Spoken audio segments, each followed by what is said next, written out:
번째는 문재인 정부의 신혼부부 주택지원 정책에 대해서 좀 말씀을 드리겠습니다. 지난 2월 27일 통계청이 발표한 2018년도 인구동향 조사에 따르면 지난해 합계 출산율이 0.90으로 집계가 됐습니다. 즉, 한 명도 낳지 않는다는 뜻입니다. 아마 이런 통계가 나온 것은 통계 집계가 시작된 1970년 이후에 처음이라고 합니다. 우리나라는 아직도 결혼을 해야지만 아이를 낳습니다. 그래서 저출산을 극복하기 위해서는 이 결혼을 할 수 있는 여건을 만들어주는 것이 굉장히 중요합니다. 근데 결혼을 주저하는 이유 중에 굉장히 큰 이유가 바로 주거비 부담이라고 합니다. 그래서 역대 정권은 신혼부부를 지원하는 주거정책을 많이 수립해 왔습니다. 근데 문재인 정부의 주거정책, 특히 신혼부부 주거정책은 좀 살펴보니까 좀 소리만 요란한 빈수레가 아닌가라는 판단을 하게 됩니다. 이유는 현실을 반영하지 못하고 있는 내용들이 굉장히 많이 다 포함되어 있기 때문입니다. 오늘 서울경제신문에는 소득 장벽의 디딤돌 이용 7%에 그쳐 신혼부부 주거지원 말로만이라는 제목의 기사가 나왔습니다.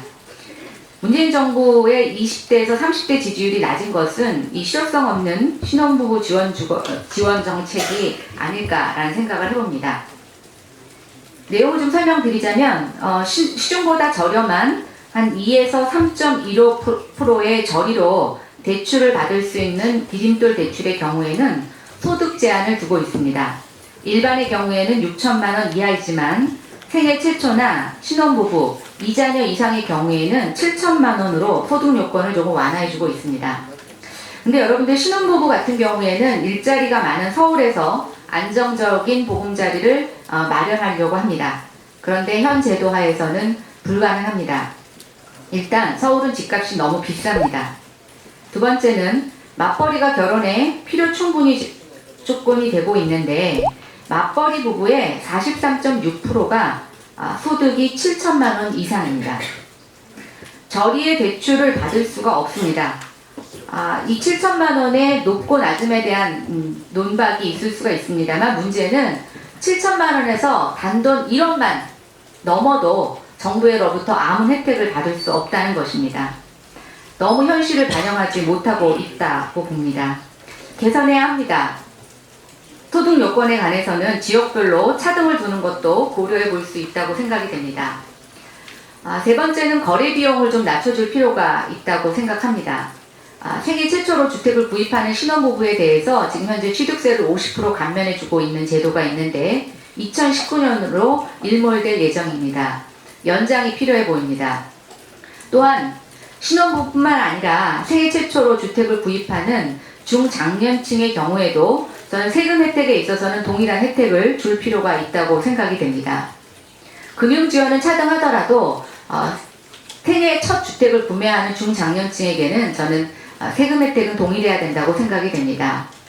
또 우리나라에서 신혼부부는 결혼하고 5년 이하를 신혼부부라고 한다고 합니다. 근데 정부가 하고 있는 주거 실태조사 통계에 따르면 최초로 주택을 구입하는데 5년 이하로 하는 경우는 극히 드뭅니다. 대부분 9년에서 10년 정도 걸립니다. 결국 저는 신혼부부뿐만이 아니라 중장년층 중에 무주택자에 한해서 생애 최초로 주택을 구입하는 자들에 대한 전반적인 주거지원 정책을 다듬을 필요가 있다고 생각이 됩니다. 정부가 신혼부부 지원이라든가 생애 최초 무주택자에 대한 정책을 생색내기로 할 뿐만이 아니라 어떤 실효성을 주지 않는다면 저는 오히려 이것은 희망 고문이라고 생각이 됩니다. 우리 자유한국당이 30대 맞벌이 부부들이 마음 놓고 아이 낳아 키울 수 있는 지원 정책을 마련할 것을 제안합니다. 원내대표님이 말씀하셨던 국민부담경감법을 연령별, 계층별, 맞춤형 지원 정책으로 할 것을 제안드립니다. 네, 수고하셨습니다.